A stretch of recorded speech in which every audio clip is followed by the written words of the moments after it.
নমস্কার। আজকে আমরা মর্গান হাউসের লেখা দ্য সাইকোলজি অফ মানি বইটা নিয়ে একটু গভীরে যাব। হ্যাঁ, বইটার মূল ধারণাগুলো আমরা একটু বোঝার চেষ্টা করব। মূল বিষয়টা কিন্তু বেশ ইন্টারেস্টিং, মানে কিভাবে টাকা পয়সা নিয়ে আমাদের চিন্তা, আমাদের আচরণ সেটাই আমাদের আর্থিক সাফল্যকে কতটা প্রভাবিত করে। একদম। আমাদের কাছে বইটার একটা সারসংক্ষেপ আছে, তো আমরা সেটার ভিত্তিতেই আলোচনাটা করব, চেষ্টা করব মূল ভাবনাগুলো ধরতে। ঠিক। আর এই আলোচনায় আমরা আসলে বোঝার চেষ্টা করব কেন শুধু জ্ঞান বা ইনফরমেশন থাকলেই হয় না, বরং ফাইন্যান্সিয়াল ম্যানেজমেন্টে আমাদের মানসিকতা, আমাদের ব্যবহার সেটাই আসল হয়ে দাঁড়ায়। আচ্ছা। আবেগ, পুরনো অভিজ্ঞতা, আবার ধরুন লং টার্মে ভাবার ক্ষমতা, এগুলো কিভাবে আমাদের ডিসিশনগুলোকে ঠিক করে দেয়। এই দিকগুলোই দেখব আমরা। হ্যাঁ, তাহলে চলুন শুরুতেই বইটার একদম সেন্ট্রাল আইডিয়াটা নিয়ে কথা বলি। বলা হচ্ছে আর্থিক সাফল্য নাকি অঙ্ক বা ফর্মুলার চেয়ে আচরণের উপর বেশি নির্ভর করে। হ্যাঁ, আচরণ মানে ধৈর্য, ডিসিপ্লিন আর লম্বা সময় ধরে মার্কেটে টিকে থাকা। এটা প্রথমে শুনলে একটু অন্যরকম লাগে, তাই না? তা তো লাগেই, কারণ আমরা সবসময় ভাবি ফিন্যান্স মানেই জটিল ক্যালকুলেশন, ডেটা অ্যানালিসিস। ঠিক, কত কিছু জানতে হবে, কত স্মার্ট হতে হবে। কিন্তু হাউস বলছেন আপনি যতই বুদ্ধিমান হন না কেন, যদি ইমোশনের বশে ভয়ে পেয়ে বা খুব লোভে পড়ে ভুল সময়ে ভুল সিদ্ধান্ত নিয়ে ফেলেন, তাহলে সব জ্ঞানই বেকার। একদম। লং টার্ম সাকসেসটা আসে আসলে কনসিস্টেন্ট বিহেভিয়ার থেকে, কুজোরি লেগে থাকা আর কি। এই আচরণের ভিন্নতা নিয়েই বইয়ের আরেকটা দারুণ পয়েন্ট আছে কিন্তু। কোনটা বলুন তো?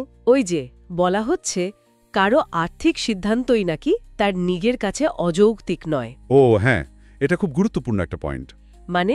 বাইরে থেকে দেখে আমাদের হয়তো মনে হতে পারে, আরে লোকটা কি করলো, ঠিক। কিন্তু বইটা বলছে দেখুন, প্রত্যেকে তার নিজের অভিজ্ঞতা, তার নিজের পার্সপেক্টিভ থেকে সিদ্ধান্ত নেয়। আচ্ছা, সে কোন পরিবেশে বড় হয়েছে, জীবনে কি দেখেছে, কোন সময়ের মধ্যে দিয়ে গেছে, এই সব কিছুর উপর নির্ভর করে।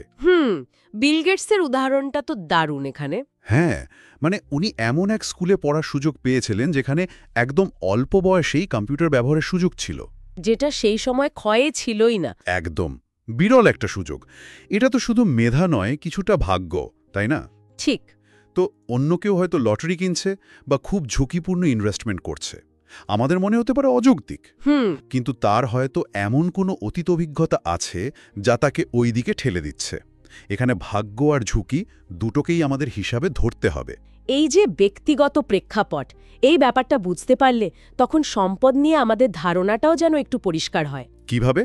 আমরা তো প্রায়শই ভাবি বড় গাড়ি, দামি বাড়ি মানেই লোকটা খুব ধনী। হ্যাঁ, এটাই তো কমন ধারণা। কিন্তু বইটা এখানে একটা বড় পার্থক্য টানছে ধনী হওয়া আর সম্পদশালী হওয়ার মধ্যে। ঠিক ধরেছেন। ধনী হওয়া মানে হয়তো আপনার আয় অনেক বেশি, যা দিয়ে আপনি অনেক কিছু কিনতে পারেন, দেখাতে পারেন। লোক দেখানো আর কি। হ্যাঁ, কিন্তু সম্পদশালী হওয়া মানে হলো সেই টাকাটা যা খরচ করা হয়নি। আচ্ছা। যা হয়তো কোথাও ইনভেস্ট করা আছে, যা নীরবে সময়ের সাথে বেড়ে উঠছে, যেটা চোখে দেখা যাচ্ছে না। একদম।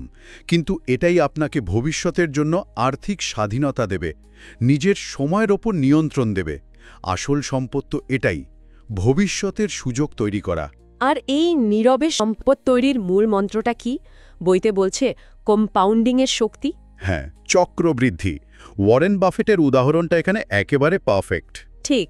সবাই তাকে চেনে সেরা বিনিয়োগকারী হিসাবে, কিন্তু তার এই বিশাল সম্পদের আসল রহস্য শুধু ভালো স্টক বাছা নয়, বরং অবিশ্বাস্য রকম লম্বা সময় ধরে বিনিয়োগ ধরে রাখা, টিনেজ থেকে শুরু করে এখনও ভাবা যায়। এই লম্বা সময়টাই কিন্তু ছোট ছোট লাভকে পাহাড় সমান করে তুলেছে। কম্পাউন্ডিংয়ের ম্যাজিক তো এটাই। এটা রাতারাতি হয় না, এর জন্য ধৈর্য ধরে লেগে থাকতে হয়, বছরের পর বছর, দশকের পর দশক।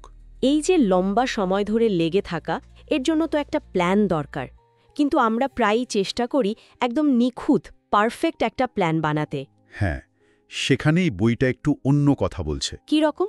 বলছে একদম ম্যাথমেটিক্যালি অপটিমাল বা নিখুঁত রিটার্ন দেবে এমন প্ল্যান হয়তো ভালো, কিন্তু তার চেয়েও জরুরি হলো এমন একটা প্ল্যান তৈরি করা যা বাস্তবসম্মত। বাস্তবসম্মত যেটা একজন ব্যক্তি দীর্ঘদিন ধরে ফলো করতে পারবে, এমনকি যখন বাজার খুব খারাপ তখনও যেন সে প্ল্যানটা আঁকড়ে ধরে থাকতে পারে। ও আচ্ছা, যেটা স্টিক করা যায় আর কি। ঠিক। এটাকে বলা হচ্ছে রিজনেবল বা যুক্তিসঙ্গত প্ল্যান।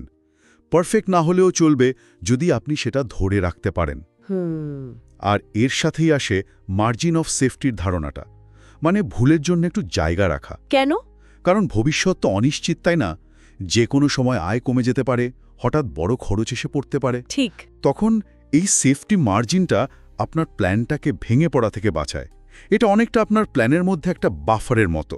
বুঝতে পারছি, এটা খুব প্র্যাকটিক্যাল একটা ভাবনা। হ্যাঁ, আর এই অনিশ্চয়তার সূত্র ধরেই বোধহয় শেষ গুরুত্বপূর্ণ বিষয়টা আসে, পরিবর্তন। একদম। পরিবর্তন জীবনের অংশ। সময়ের সাথে সাথে আমাদের লক্ষ্য বদলায়। হয়তো ঝুঁকি নেওয়ার ইচ্ছে বা ক্ষমতাও বদলে যায়, এমনকি জীবনের কাছে আমাদের চাহিদাগুলোও পাল্টে যায়। ঠিক। 20 বছর বয়সে যা চেয়েছিলাম 40-এ এসে হয়তো সেটা আর চাই না। ঠিক তাই। তো আর্থিক পরিকল্পনাটাও একটা পাথরের মতো শক্ত, অপরিবর্তনীয় হলে চলবে না। বরং নমনীয় হতে হবে। হ্যাঁ, ফ্লেক্সিবল হতে হবে। এমন হতে হবে যা জীবনের পরিবর্তনের সাথে নিজেকে মানিয়ে নিতে পারে। মানে দরকার পড়লে প্ল্যানটাকে অ্যাডজাস্ট করার সুযোগ থাকতে হবে। একদম। হয়তো পুরনো কোনো ভুল থেকে শিক্ষা নিয়ে বা নতুন কোনো লক্ষ্য তৈরি হলে সেই অনুযায়ী প্ল্যানটাকে একটু সাজিয়ে গুছিয়ে নেওয়া। এই অ্যাডাপ্টেবিলিটিটা খুব জরুরি। তাহলে পুরো আলোচনাটা শুনে মনে হচ্ছে মূল কথাটা এটাই যে অর্থের সাথে আমাদের সম্পর্কটা আসলে ক্যালকুলেটরের চেয়ে সাইকোলজির উপর অনেক বেশি নির্ভরশীল। নিঃসন্দেহে আমাদের আচরণ, আমাদের ধৈর্য, লম্বা সময় ধরে ভাবার ক্ষমতা আর পরিবর্তনের সাথে মানিয়ে দেওয়ার মানসিকতা, এগুলোই শেষ পর্যন্ত বড় পার্থক্য গড়ে দেয় আর্থিক জীবনে, তথ্যের থেকেও বেশি। আর এই ভাবনাগুলোর শেষে একটা প্রশ্ন হয়তো আমরা নিজেদের করতে পারি। বলুন। যেহেতু আমাদের এই আর্থিক সিদ্ধান্তগুলো আমাদের ব্যক্তিগত মনস্তত্ত্ব, আমাদের অভিজ্ঞতা, এগুলোর সাথে এত গভীরভাবে জড়িয়ে, তাহলে অতীতে নেওয়া কোনো বড় আর্থিক সিদ্ধান্তের দিকে যদি এখন ফিরে তাকাই, আচ্ছা, তখনকার পরিস্থিতি আর এখনকার উপলব্ধি, এটা কি একই রকম থাকে নাকি বদলে যায়? ইন্টারেস্টিং প্রশ্ন। আর সেই পার্থক্যটা, মানে এখনকার এই উপলব্ধি, সেটা ভবিষ্যতের প্ল্যানিংয়ে কিভাবে সাহায্য করতে পারে, এটা নিয়ে ভাবার কিন্তু অনেক সুযোগ আছে।